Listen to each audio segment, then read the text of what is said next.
E sobre a questão do fascismo, como que foi, como é que surgiu o fascismo e como foi tudo?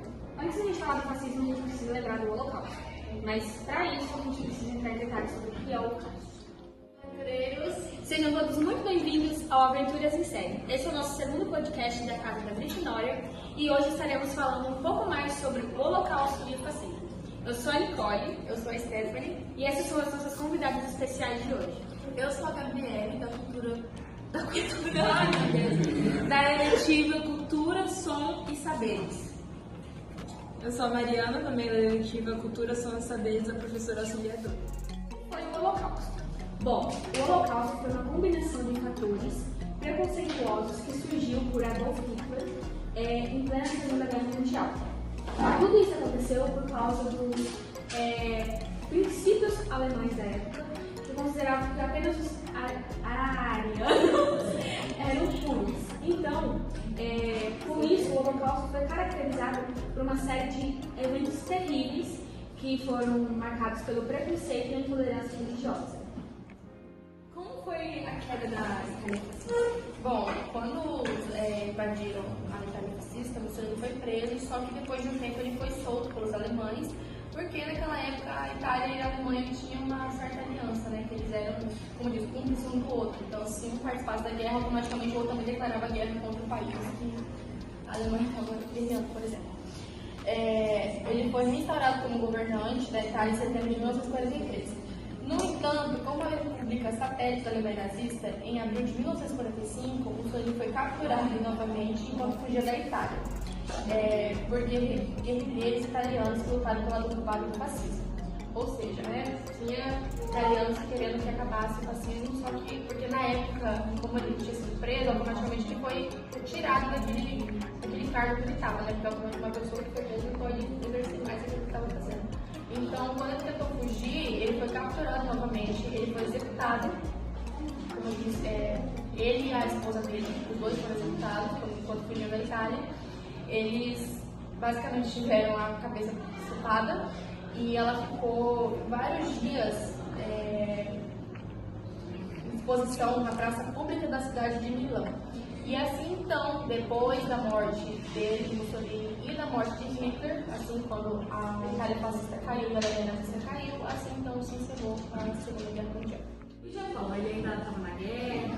Bom, sim, ainda estava, porque quando a Segunda Guerra Mundial se encerrou na Europa, ainda estava tendo no continente asiático. Portanto, quando a Alemanha e a Itália se renderam, o Japão não queria se render, porque eles eram basicamente a mesma coisa que a Alemanha. Eles eram totalmente orgulhosos e eles eram genocidas também.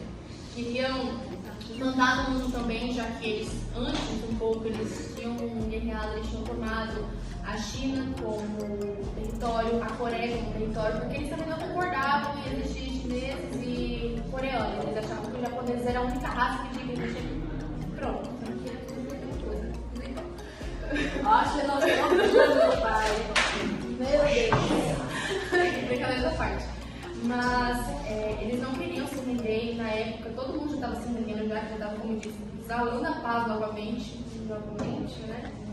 E como os Estados Unidos estavam na guerra, na parte dos aliados, e o Japão estava do lado do eixo, eles estavam, os Estados Unidos tinha, pelo arcado, estava sabendo que eles estavam tentando produzir alguma bomba atômica para poder destruir e acabar com uma parte da humanidade. No caso, era o pessoal dos países do eixo que estavam tentando fazer isso. O que os Estados Unidos fez? Eles foram mais rápidos, mais ágeis e fizeram 2 bombas atômicas. Então, no dia 2 de setembro, a primeira bomba foi lançada, caindo em Hiroshima, que no mesmo momento, assim que a bomba foi solta, ela explodiu ainda mesmo no mar, antes dela cair em terra firme, ela explodiu, e assim que ela explodiu, acho que mais de 60 mil pessoas foram mortas no mesmo momento. Basicamente, quando você atinge por uma bomba igual essa que está soltou, a pessoa não tem nem tempo, a pessoa não consegue nem escutar nem nada, a pessoa já morre no mesmo momento, a pessoa praticamente se dissolve quando isso acontece. 3 dias depois de que isso aconteceu, e mesmo assim de que aconteceu, o Japão não quis se render. Só que eles não sabiam, 3 dias depois, os Estados Unidos jogou a segunda e última bomba, que foi em Nagasaki.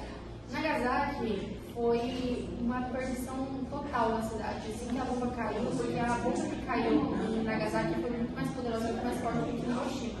Assim que a bomba caiu em Nagasaki, não houve mais nenhum rastro da cidade. Foram só os destroços da cidade. Acabou com a cidade inteira. Todos estavam ali na cidade inteira, em Nagasaki.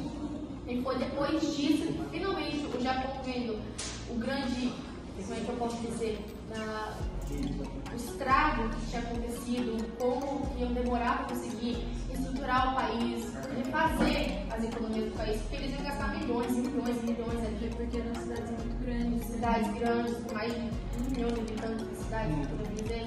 Então, foi assim, então, desde então, o Japão foram se render, inclusive não tinha mais para onde correr, não tinha para onde fugir, não conseguiram mais manter aquela guerra, porque eles sabiam que se continuasse o Japão inteiro podia ser, aniquilado. E desde então, assim, o Japão se rendeu, terminando e encerrando, enfim, a Segunda Guerra Mundial, em 1945. Agradecer vocês todos por terem participado do nosso segundo podcast. Gostei muito mais da participação de vocês aqui. E obrigada por terem escutado a gente até o final. Espero que vocês tenham entendido tudo.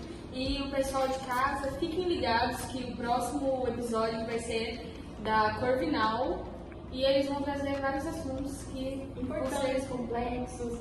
No final do nosso podcast, gostaríamos de apresentar mais sobre a nossa Corvinal. Nós somos da Grifinória, somos as líderes da Grifinória, Stephanie e Nicole.